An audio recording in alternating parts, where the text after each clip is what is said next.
Welcome to my YouTube channel and welcome to my vlog. आज मी जाणार आहे मिसिंग लिंकला, Mumbai Pune highway express Khandala view पॉईंटवरती. तर आपल्यासोबत कंपनीमधले काही कलिग्स असणार आहे. ह्यांच्यासोबतच मी आज मिसिंग लिंक व्ह्यू पॉईंटला जाणार आहे. आणि हा नजारा खरंच खूप भारी असणार आहे. ट्रॅव्हल करायला तर मजा येणारच आहे.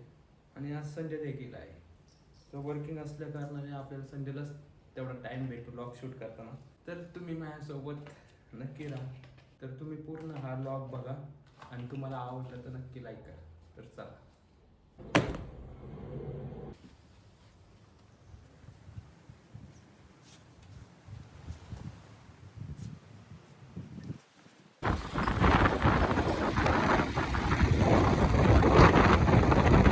सकाळी नाश्ता न करताच लवकर घरातून बाहेर पडलो होतो. विमाननगर क्रॉस करून आम्ही येरावडेच्या सिग्नलला आलो होतो आणि सिग्नल क्रॉस करून पुढे प्रवास करत होतो. तर पुढे मला काहीतरी नाश्ता करावा आणि त्यासाठी थांबलो. साईडला गरमागरम वडापाव बनताना दिसत होते. मग काय गाडी पटकन वळवली, पार्किंगमध्ये लावली आणि वडापाव खायला आम्ही आलो.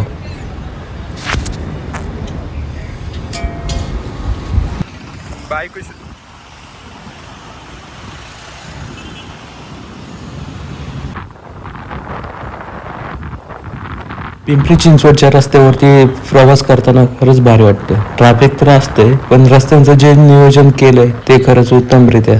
अशा प्रकारचं नियोजन पुण्यामध्ये पण नाही, जे की पिंपरी चिंचवडमध्ये आहे.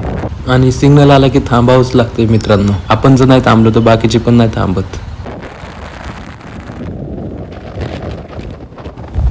नंतर पुढे हा देव रोड चालू झाला.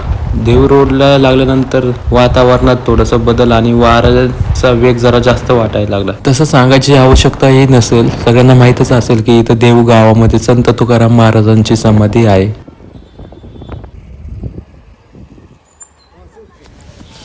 त्यानंतर आम्ही सोमटणे गावामध्ये आलो, जिथं बिर्ला गणेश मंदिर आहे. गणपतीची खरंच खूप मोठी मूर्ती आहे, ते पण डोंगरावरती. गाडी पार्किंगला लावल्याने 10 रुपयाची पावती घेतली आणि वरती जायला निघालो आम्ही. तेवढ्यात म्हणलं एक गॉगल घ्यावं आणि त्या दुकानदाराकडे हेल्मेट ठेवायला दिले.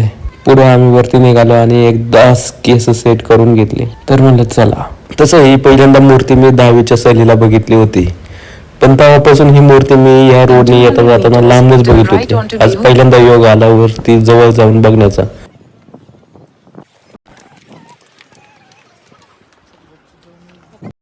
तसं बघायला गेलं तर आम्ही 180 पायऱ्या चढून वरती आलो होतो.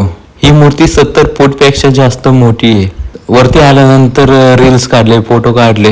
खरंच मनमोहक नजारा होता. वरून बघितलं तर दूरपर्यंत दृष्टी जात होती आणि रविवार असल्या कारणामुळे थोडा क्राऊड पण होता इथे.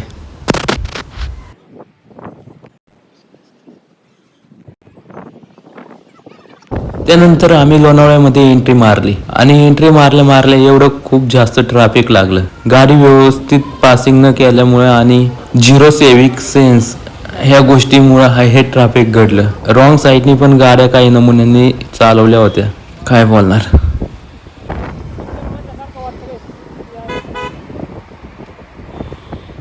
ट्रॅफिक नंतर आम्ही खंडाळा रोडला लागलो. त्यानंतर भाई काय सांगू, रस्ते एक नंबर रस्ते भाई. ट्रॅव्हल करायला खरंच मजा येत होती. वातावरण सुद्धा भारी होतं. काय नजारा आहे खरंच. अशा मनमोहक वातावरणात तर गाडी चालवायला अजून भारी वाटतं.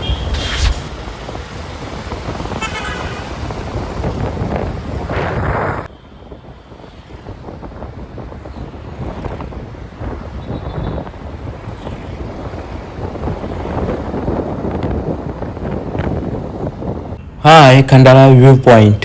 इथून आपल्याला समोर दिसतं की कनेक्टिंग लिंक पुणे मुंबई नवीन एक्सप्रेसवेला जोडणारा हा connecting link view point.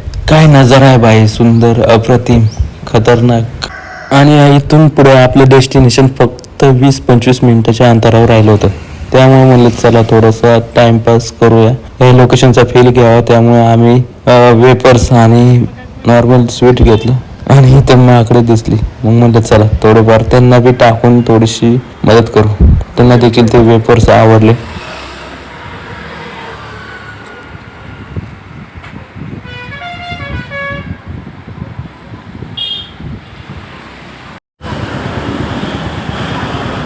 Khandala घाटातला हा ब्रिज जणू टुरिस्ट पॉइंटच झाला आहे. इथं मिळणाऱ्या पदार्थांचा लोक स्वाद घेत इथं फोटो बिटो शूट करतात. म्हणलं आपण पण थांबावं आणि गाडी साईडला घेतली आणि इथं फोटो शूट करण्यासाठी आम्ही थांबलो. इथून खरंच खूप भारी नजारा दिसत होता. समोरनं त्या भागातनं रेल्वे येताना देखील दिसत होती आणि जिकडे बघावं तिकडे हिरवळच होती. सुंदर असा नजारा होता. घनदाट जंगल खाली दिसत होतं. जुन्या महामार्गाने मुंबईकडे जाणाऱ्या रस्त्याने खाली उतरल्यानंतर कस्तुरी गारमाळ ह्या गावाकडच्या दिशेने आम्ही निघालो आणि त्यानंतर पहिल्यांदा आम्ही कनेक्टिंग लिंकला जायचं ठरवलं. युनिकॉर्न चालवणाऱ्या रायडर सतीशने तर वेळेपेक्षा अगोदरच आणलं होतं. आमच्या अगोदर इथं बायकर्स ह्या व्ह्यू पॉईंटचा आनंद घेत होते.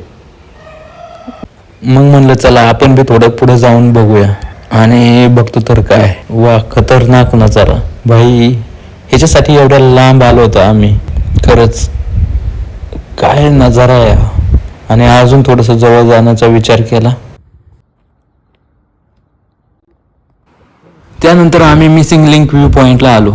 खरं सांगायचं झालं तर मला कनेक्टिंग लिंक व्ह्यू पॉईंटपेक्षा मिसिंग लिंक व्ह्यू पॉईंटच जास्त आवडला.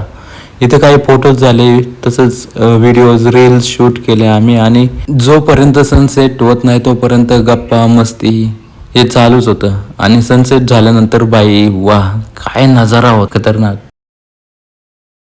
सूर्य मावळल्यानंतर मग आम्ही पण माघारी निघालो.